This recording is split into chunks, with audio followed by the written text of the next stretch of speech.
So my tattoos, I have about 30 to 33 tattoos as a 24-year-old. That is insane. Sometimes I just look at my body and go like, why did I do this? It's time consuming, painful, hard to get a normal job. But I love it. I'm sorry, future warning for my future children. I'm sorry. A lot of these are very explicit and kinky.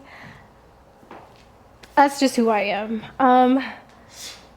A lot of the times people get tattoos, like massive amount of tattoos, because they self-harm, they cut, and that type of experimentation on the body gets embedded. So for me personally, a tattoo pen feels like a heavy pen writing, and it's soothing. So I would rather get a bunch of tattoos than harm myself. I stopped self-harming about 15 to 17. I stopped, and ever since then I have amassed a bunch of tattoos. I don't know, it feels very calming, soothing.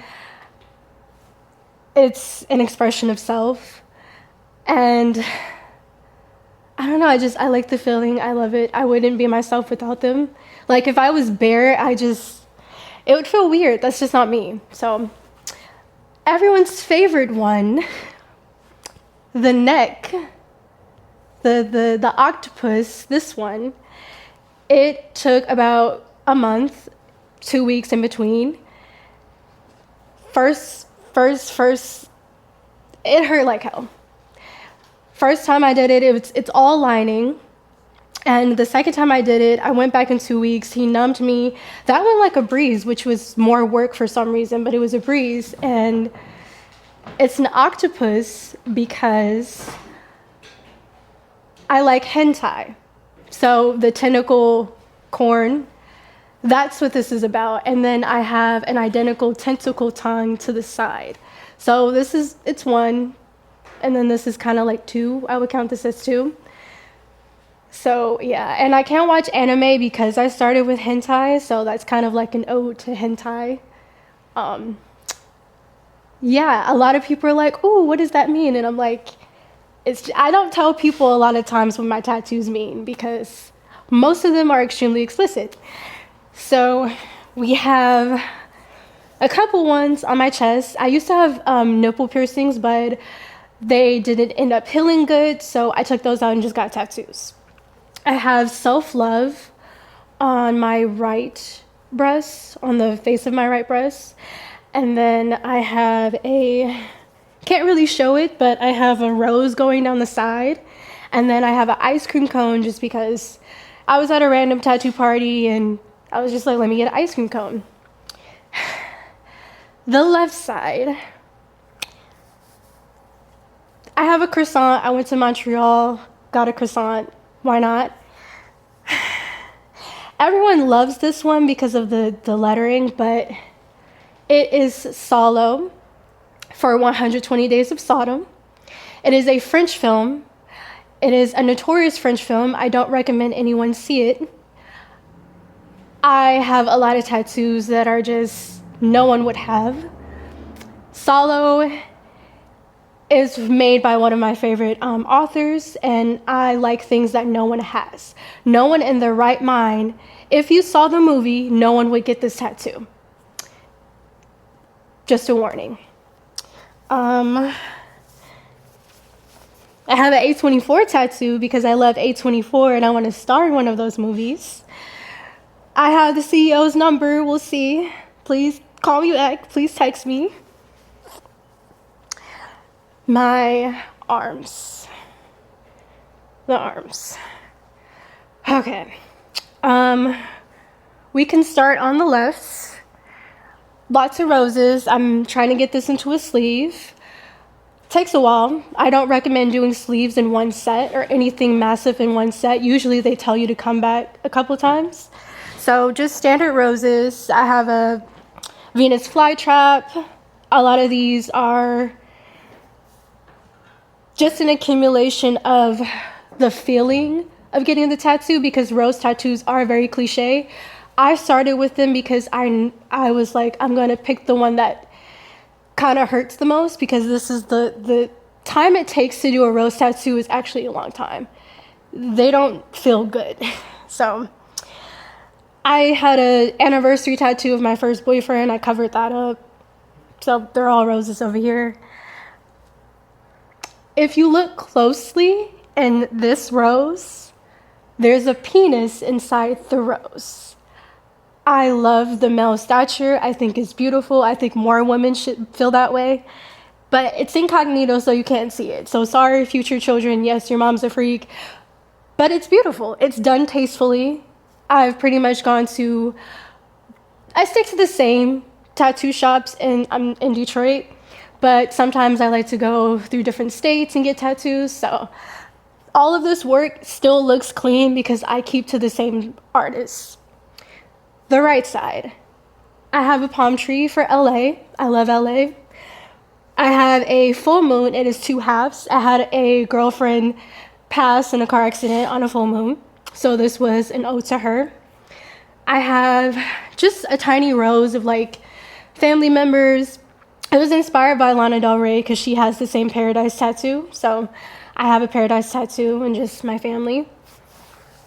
And that is the upper part of my body. Well, I always forget these two. So I have cherry with 8s in them. I drew this, I sketched this, and then I was like, oh, let me just get it tattooed. And then I have, it's such a hard reach, but I have dice, because I think of risk and reward. Oftentimes you should take risks, even if the reward is small, no matter how big the reward is. So I always forget these two because I'm not always like reaching up my arm. But those are my upper tattoos. Okay, so my dad took me to get my first ever tattoo. My mom hated it. They both went. He's tatted, my brother's tatted. Everyone on my dad's side is fully tatted. So that's where it started, and he approved of it. This was the first one I ever got for my 16th birthday. So my tradition is just always getting tattoos on my birthday. This one is another favorite. A lot of people think it's a chair. It is a guillotine. The thing that chops people's head off, yes. I am a history buff. I love medieval history. I like things that are dark and that people shy away from. Again, no one would put this on their body because why would you have this on your body? It's done beautifully, and my artist captured everything. There's even little blood droplets. I find it to be one of my favorite tattoos. It's really beautiful. A lighter one on my left leg. This is another favorite. It is a Schiaparelli drawing. I love fashion. I love haute couture. And I love that it is his actual signature. Every tattoo is well thought out and placed purposely. There's nothing on my body that does not have a purpose. And that was the only thing my dad said, is that every tattoo you get has to be a purpose. So I stuck with that.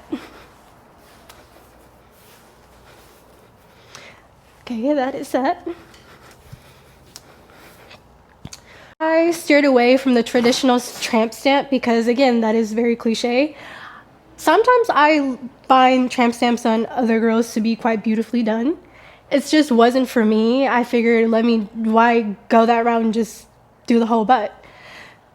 So they're kind of faded, but I have on this cheek, it is a ball gag, fingers in mouth, and then hands tied.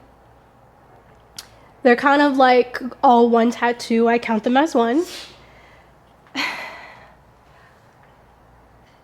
I just figured that my partner would see these, and then I found that I was taking a lot of sports photo shoots, swimsuit photo shoots, and then I look at my photos and I go, no, you can see them. You can see them. They're not faded as much as I think they are.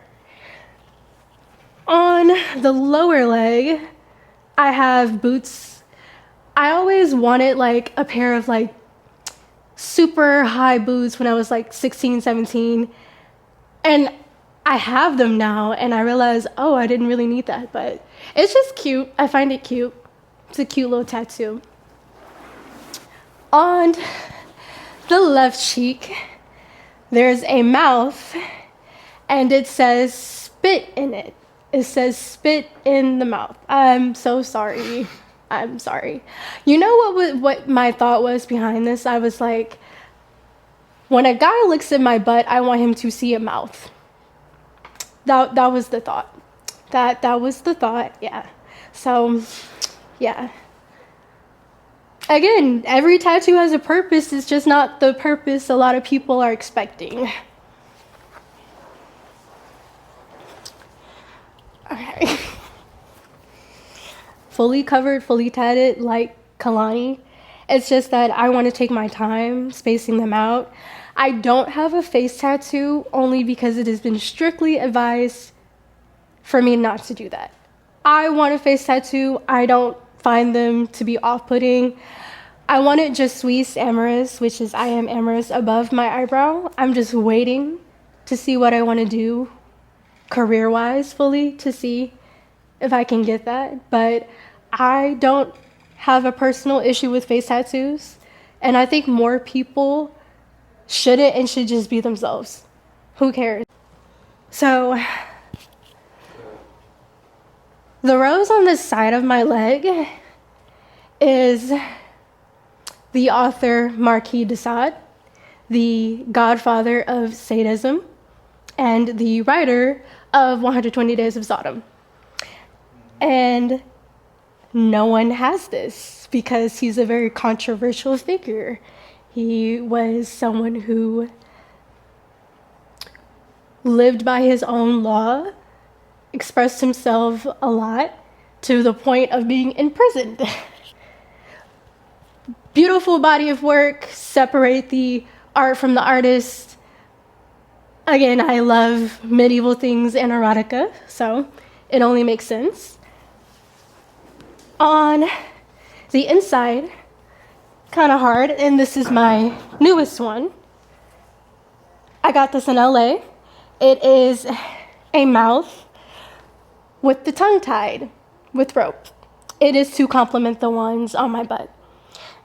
I have so many mouths and tongues on me because when you are molested and sexually harassed all your life, and with the lens of social media, it's kind of like everyone is trying to touch you and tongue you and touch you. So I use this as to express how I have full range and power of myself and my body. It makes me more powerful. It makes me feel in my body. And no one can take that away from me. The tiniest one is a Euphoria tattoo. I saw Euphoria for the first time when I got this, and I was like, this girl is going through it. She is me. But this is the most beautiful expression of art. And it just like did something to me, and I was like, I have to have Euphoria tatted. I feel like that's all of them. There's all but one. I can't show this tattoo. It's not in an appropriate place on my body. Maybe I should put it on Patreon or something, but it is a very explicit tattoo for a lover. But I love all my tattoos. And I wouldn't be myself without them. And a lot of people, not a lot, but quite a few people, there's a lot of people out there like me who have people calling this, oh, you're scarring your body, you're destroying your body. All of this has literally saved me from ending my life. And doing this has made me realize that I don't need to change anything about myself. In fact, I'm already looking at more tattoos to get. So yeah, if you feel like you are different, if you feel like you don't fit in, if you feel like you have a bit more edge to you, if you feel like you gravitate towards more darker things, you are not alone.